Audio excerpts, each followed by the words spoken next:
धाराशिव जिल्ह्यामध्ये स्थानिक स्वराज्य संस्थाच्या निवडणुकीच्या पार्श्वभूमीवर भाजप आणि शिवसेनेमध्ये एक नवीन वाद पाहायला मिळतोय. दोन्हीही पक्ष स्वतंत्र लढण्याच्या तयारीत आहेत.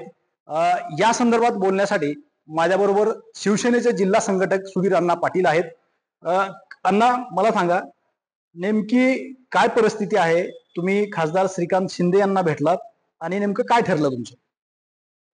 खरं तर आता ह्या निवडणुका आहेत, स्थानिक स्वराज्य संस्थाच्या निवडणूक आहेत, ह्या कार्यकर्त्याच्या निवडणूक आहेत. विधानसभा, लोकसभा ह्या निवडणुका वेगळ्या होत्या.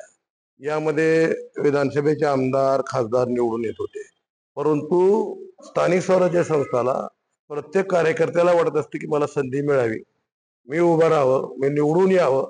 आणि अशा वेळेस जर आपण महायुती किंवा महाआघाडीच्या मागे जर लागलो तर आपल्या जे शिवसेने, म्हणजे आम्ही शिवसेनेच्या वतीनं आदरणीय एकनाथजी शिंदे साहेबाचा चेहरा, एवढा स्ट्रॉंग चेहरा आम्हाला आहे आणि आम्ही युतीत का लढायचं अशी चर्चा आमच्या सर्व कार्यकर्त्यामध्ये. मी आतापर्यंत 6 ते 7 प्रभागामध्ये बैठका घेतल्या. एकही आमचा कार्यकर्ता महायुतीत लढायला तयार नाही. आणि पूर्वाश्रमीचा जर पूर्वानुभव बघितला तर महायुती मधले जे भाजप जो स्वतःला आम्ही सगळ्यात मोठा पक्ष म्हणून या जिल्ह्यामध्ये मिरवतोय, तो स्थानिक स्वराज्य संस्थेला आदरणीय एकनाथभाई शिंदेचा चेहरा आहे हे त्यांच्या लक्षात येत नाही. लाडकी बहीण योजना असेल, लाडका भाऊ योजना असेल, हे आदरणीय एकनाथजी शिंदे साहेबांनी मुख्यमंत्री असताना घेतलेला निर्णय आहे. त्याच्यामुळं आमच्याकडे सगळ्या लाडक्या बहिणी, लाडका भाऊ आमच्या सोबत राहणार आहे. आणि जर ते स्वतःला मोठं समजत असतील आणि आम्हाला कमकुवत समजून जर महायुतीत त्याला आमच्याबरोबर लढायचं असेल तर आम्ही आमच्या स्वतंत्र लढणार आहेत. आम्ही निर्णय घेतलेला आहे. आदरणीय मी श्रीकांतजी शिंदे साहेबाबरोबर काल आमच्या बैठका झाल्या. त्या बैठकीमध्ये शिंदे साहेबांनी सांगितलं की तुम्ही स्वतंत्र तयारी करा. काय होतं आजपर्यंत की हे सुरुवातीला म्हणतायत भाजपवाले किंवा आता तिकडं आघाडी उभाटाची आहे, हे सुरुवातीला म्हणतायत की बाबा आपल्याला एकत्र लढायचं, एकत्र लढायचं, म्हणजे आम्हाला ते गाफील ठेवतायत निवडणुकापर्यंत. परंतु यावेळेस स्थानिक स्वराज्याला असं होणार नाही. आमच्या प्रत्येक प्रभागामध्ये बैठका होणार. प्रत्येक प्रभागातले कार्यकर्ते आमच्या कामाला लागलेले आहेत.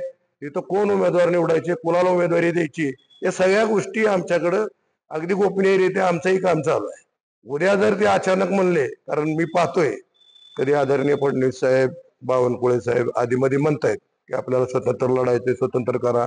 इथं काही स्थानिकचे नेते भाजपचे आम्हाला म्हणतायत की आपण एकत्र बसू, बैठका करू, एकत्र लढू. पाठीमाग 4 दिवसाखाली इथं भाजपचा मेळावा होता आणि त्या मेळाव्यामध्ये सोलापूरचे पालकमंत्री जयकुमार गोरे सुद्धा आले होते. त्या ठिकाणी आमदार राणा जगजितसिंह पाटील असे म्हणाले की आपल्याला भाजपचे सगळे सीट यायला पाहिजे स्थानिक स्वराज्य संस्थेच्या निवडणुकीत तोंडावर. म्हणजे त्यांचा हेतू पण तोच होता की स्वतंत्र लढण्याच्या तयारीत आहेत. मग दोन्ही पैकी जिल्ह्यात पक्ष मोठा कोणचा, काय तुम्हाला नुकसान फायदा काय असेल याच्यामध्ये? या निवडणुकामध्ये त्यांना कळेल की पक्ष कुठला मोठा आहे, कुठले कार्यकर्ते निवडून येतील, कोण नगरसेवक होतील. कारण तुम्ही आजपर्यंत जर पाहिले यांचा पूर्वश्रमीचा अनुभव जर पाहिला तर या भाजपवाल्यांनी, म्हणजे जे काही आपलं स्वतः इथं मोठं समजतात त्या भाजपच्या नेत्यांनी सोबतच्या सगळ्या पक्षाला संपवलेलं आहे. तुम्ही लक्षात घ्या. आता कालच्या विधानसभेला सुद्धा त्यांनी उमेदवारी देत असताना आमच्याकडे उमेदवार नाही असं वर चुकीची माहिती देऊन त्यांनी भाजपच्याच एक तालुका प्रमुखाला उमेदवारी दिली.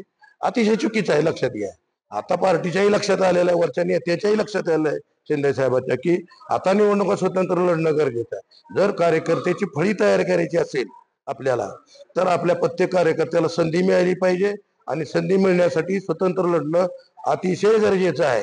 आणि ज्यांना कुणाला वाटतंय की आमची ताकद या जिल्ह्यामध्ये फार मोठी आहे त्यांना बी यावेळेस आम्ही दाखवून की स्थानिक स्वराज्य संस्थांमध्ये शिवसेना स्वतंत्र लढल्यानंतर आमची काय ताकद आहे ती. आता तुम्ही शिष्टमंडळ तिथं ह्यांना भेटायला गेले, खासदार शिंदेना? नाही, शिष्टमंडळ नव्हतं आमचं. तिथं आमची बैठक होती धाराशिव जिल्ह्याची. अशा प्रत्येक जिल्ह्याच्या बैठका मराठवाड्यातल्या होत्या, विदर्भातल्या होत्या. त्या बैठकीमध्ये आमच्या कार्यकर्त्याचं, नेत्यांचं मत काय आहे हे ऐकून घेण्यासाठी बोलवलं होतं. आम्ही अगदी म्हणजे स्थानिक परिस्थिती काय आहे अगदी पुराव्यासहित किंवा आम्ही कसं निवडून येऊ शकतो हे सगळे पुराव्यासहित आम्ही त्याला समजून सांगितलेलं आहे. आणि धाराशिव शहराची अवर्ग नगरपालिका तर मी सांगतो कुणीही लढू द्या, आम्ही जिंकल्याशिवाय चालणार नाही. आता हे तुम्ही त्यांना जसं सांगितलं त्या पद्धतीनं तुम्ही तुमच्या मनामध्ये फॉर्म्युला तयार केला असेल की आपला विजय कसा होईल. त्याबाबत काय तयारी सुरू आहे का तुमची? हे बघा, पूर्वी आपण जर पूर्वी 20 वर्ष 25 वर्षाचे गणित जर पाहिली तर काँग्रेस हे सगळ्यात प्रथम असायचं. त्याचा हात चिन्ह बघितल्यानंतर 25 ते 30% मते त्या उमेदवाराला मिळायची. मग तो उमेदवार तुम्ही लोकसभेला बघितल्या उदगीरून यायचा, इथं निवडून यायचा.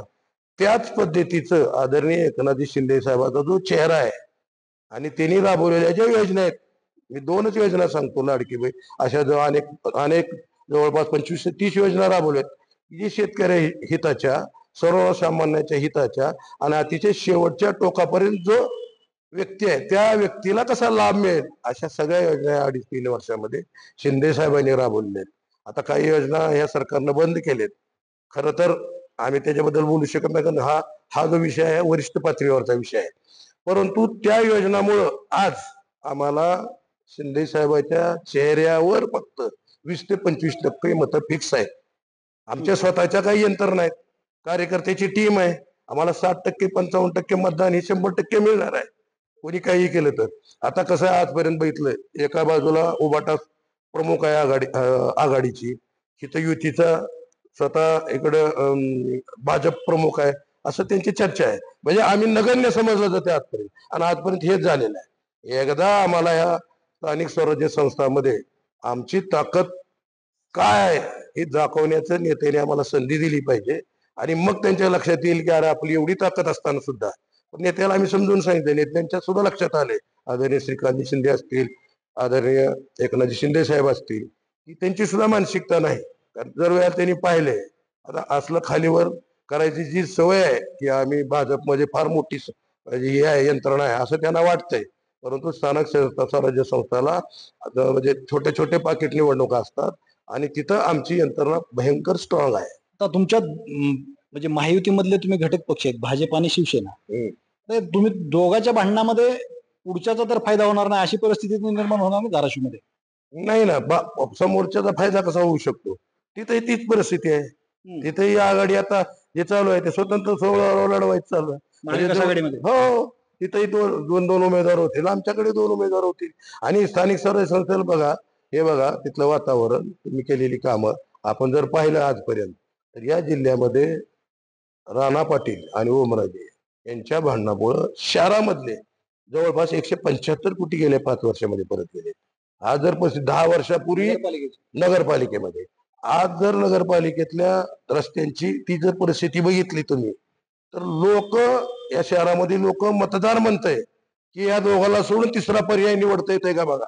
आमची विनंती आहे तुम्हाला, इतके कंटाळ येतो लोकांना. अहो मला तुम्ही सांगा, एक खासदार आहे, एक आमदार आहे, आणि कलेक्टरच्या डिप्युटीच्या बैठकीमध्ये आई माईवर शिवाय देते ते, ही परिस्थिती आहे. ही शिकलेले आहेत का, म्हणजे कमी शिकलेले आहेत, हे लक्षात आलं पाहिजे ना. बरं, हे लोकांच्या लक्षात येईल. सोशल मीडिया आज सोपं राहिलेलं नाही. तुम्ही साधं कुठं एखाद्या बोळामध्ये जर काय बोलला तर सोशल मीडिया त्याला उचलून धरते. मग अशा परिस्थितीमध्ये लोकांची मानसिकता आहे. आम्ही तर 100% त्या लोकांच्या मानसिकतेचा फायदा घेणार आहे. पण या शहरामध्ये विकासच झाला नाही. या शहरामध्ये एकाही रस्त्यावर चालता येत नाही. या शहरामधल्या ज्या पथदिवे आहेत ते कुठलेच पथदिवे रात्री चालू नसतात. अशा परिस्थितीत लोकांना कळत नाही का, या दोघांनीच राज्य चालवले गेल्या 15-20 वर्षामध्ये. लोकांना तिसरा पर्याय पाहिजे. म्हणजे ह्या सगळ्या परिस्थितीमुळे तुमचा फायदा होईल आणि स्वतंत्र लढणं महत्वाचं आहे? त्याने फायदा नाही. आमच्याकडं आमचा जो शिवसैनिक आहे तो तळागाळात जाऊन काम करतोय, लक्षात घ्या. कुठल्याही शिवसैनिकाला एखादा पेशंट आजारी पडला, गल्लीत काय झालं, तो स्वतः काम करतोय, पण आम्हाला त्याला संधी देता आली नाही. म्हणजे त्याचा संपर्क एवढा मोठा आहे. आता काही जणांनी पन्ना प्रमुख, पेज प्रमुख अशी यंत्रणा केली. आमच्याकडे एका पेजवर 10 कार्यकर्ते आहेत. आमच्याकडे सगळी टीम तयार आहे. 150 कार्यकर्ते आम्ही एका प्रभागामध्ये आहेत. आणि तिथे त्या आरक्षणानुसार तिथल्या निवडणूक लढवणारे उमेदवार सुद्धा आमच्याकडे तयार आहेत. सगळी तयारी झाली? सगळी पूर्ण तयारी आहे आमची. फक्त पक्षानं संधी द्यायची वाट बघतोय आम्ही. तर हे होते जिल्हा संघटक शिवसेनेचे सुधीर पाटील, आणि त्यांचं असं म्हणणं आहे की आम्हाला जर पक्षश्रेष्ठींनी संधी दिली तर आम्ही नक्कीच या स्थानिक स्वराज्य संस्थांमध्ये शिवसेना विजयी होईल, असा त्यांनी आत्मविश्वास सुद्धा व्यक्त केला. श्रीराम क्षीरसागर, TV9 मराठी, धाराशिव.